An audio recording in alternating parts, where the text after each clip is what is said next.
If you're trying to improve your speaking skills in English and you're not using this technique, you need to change that today. Let's talk about it. Hey up, mate, and cheers for finding this video today. I appreciate that. Now, if you're new around here, my name is Dan. I'm a British English teacher, and I'm here to help you boost your confidence so you can use English to do more cool stuff in your daily life. Today, we're talking about a really powerful technique that'll help you practice speaking even if you're on your own, and that technique is called the shadowing technique. Now, just before we get into it, I want to remind you that I've got a free 7-day speaking practice planner that you can download right now. It's got 7 techniques, including the shadowing technique as part of it, and a checklist to keep track of your progress. Totally free. The link is in the description. So first, we need to talk about what actually is shadowing. Now, shadowing, or echoing, some people call it, is a technique. It's basically listen and repeat, right? Now, people get a bit confused about this technique because they think it's going to fix all of their problems in English, and it's not quite true. Shadowing is a technique that's very good for building the physical aspect of English. I mean, producing the sounds and actually physically speaking, right? It's not going to help you understand things that much better. Maybe you'll pick up a few new words every now and then, but it's more about the muscle memory and building up the physical side of the language, Now, when it comes to shadowing, it's very, very simple to do. What you're going to do is you're going to find a video or some audio of a native speaker talking, right? Now, I'd try and aim to find a clip of about a minute long. You don't really want it to be longer than that. It'll take too long. And ideally, it's a native speaker who's talking to other natives. It's not like a teacher or anything like that. And ideally, you're going to find some audio or video that's got a transcript or something you can read along, maybe subtitles or whatever. Because I think that will actually help a lot in terms of being able to speak along with what you're listening to. If you can see it at the same time, it's going to help you a lot. Now, the way you do this is you listen to just one sentence, right? Then you pause the video. And then you're going to repeat what they said. Now, we're paying really close attention to things like intonation, pronunciation, and word stress, chunking, where they're pushing words together, the flow of what they're saying. We're not too worried about copying the accent, and we're not too worried about understanding everything they say. We're more just trying to get the rhythm of what they're saying down, right? And that is what the shadowing technique is. You basically go sentence by sentence until you get to the end of the video, and then good job, mate, you've finished, right? So that's what shadowing is. But what are the benefits of shadowing? Well, I think there are 5 main benefits when it comes to shadowing. The first, you're going to improve your pronunciation. And this is right down from individual sounds to individual words, and then just generally, as a full expression, your pronunciation will improve. The next thing is going to help you build a better flow when it comes to English. Now, native speakers, we don't pronounce every single word individually. We tend to push them together, and there's chunking, there's emphasis, there's stress, there's pausing in the right place. This is the flow of English, and shadowing will help you develop this concept and help you sound more natural when you're speaking. Another thing is you're going to learn natural intonation. Intonation is where we go up or we go down when we're talking for various different reasons. And intonation, based on what you're saying, can change the meaning, right?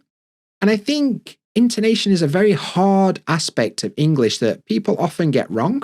I think it's very important to learn intonation from natural sources, right? It's also going to help you with your muscle memory we mentioned earlier, how to position your mouth, how to move your tongue, how to use your vocal cords, and not having to think about it, just being able to do it somewhat automatically. That muscle memory comes through repetition, and shadowing is a great way of building that muscle memory. And then the last thing is it's going to help you speak more quickly and more clearly because you're trying to keep up with a native speaker. And I think it's something that most people don't do. Everybody practices speaking really slowly and really clearly. but then you talk to somebody else and they talk really quick like this and it's really hard to understand what they're saying. And that is why shadowing is a really good idea. Now, today I'm going to show you really quickly how to do shadowing. What I'm going to do is I'm going to load up a clip from a TV show called Taskmaster. Now, Taskmaster is a very funny British TV show. I mentioned it in a previous video talking about TV shows I recommend if you want to learn British English. But what we're going to do is we're going to load up this clip and we're just going to go through a few sentences. I'm going to show you what the shadowing technique is, okay? So, you can see here we've got Taskmaster. Now, let's listen to the first sentence. What's the prize task category? What's the prize task category? Notice he doesn't say, what is the prize task category? He puts it together. He's like, what is the? What's the? What's the? What is the? What is the prize task category? Let's listen again. What's the prize task category? What's the prize task category? So we're going to pause. We're going to repeat it a few times. What's the prize task category? What's the prize task category? What's the prize task category? Good. Next. Well, we've asked them to bring in the nattiest knitwear. Well, we've asked them to bring in the nattiest knitwear. Well, we've asked them to bring in the nattiest knitwear. There's a few things to pay attention to here. First of all, he's got a southern English accent, right? So he's going to say asked. Whereas for me, I'm from the north, I would say asked. I'm not trying to copy his accent. I'll say asked because that's what I would naturally say. But you'll notice the K in asked kind of disappears a little bit. And it kind of links to we've asked them, we've asked them, we've asked them, asked them. It's kind of a lot of stuff disappearing there. Listen again, see if you can catch it. Asked them to bring in the... Well, we've asked them to bring in the nattiest knitwear. Well, we've asked them to. We've asked them to. We've asked them to bring in the nattiest knitwear. We've asked them to bring in the nattiest knitwear. We've asked them to bring in the nattiest knitwear. Okay? Repeat it a few times, even go slowly. We've asked them to. We've asked them to. We've asked them to bring. We've asked them to bring in. We've asked them to bring in the nattiest knitwear. It's a term I'm sure we're all familiar with. It's a term I'm sure we're all familiar with. It's a term I'm sure we're all familiar with. It's a term I'm sure we're all familiar with. You'll judge whose knitwear is the nattiest. You'll judge whose knitwear is the nattiest. You'll judge whose knitwear is the nattiest. You'll judge whose knitwear is the nattiest, and so on and so forth until you get to the end of the video. Now, an extra bonus bit of advice I have for you is try and record yourself doing it. Because that way you can listen back and you can notice the differences. When you say things a certain way or when you've kind of got the rhythm wrong, you'll be able to hear that when you listen back to your recording. And also, it'll help you look back at your progress.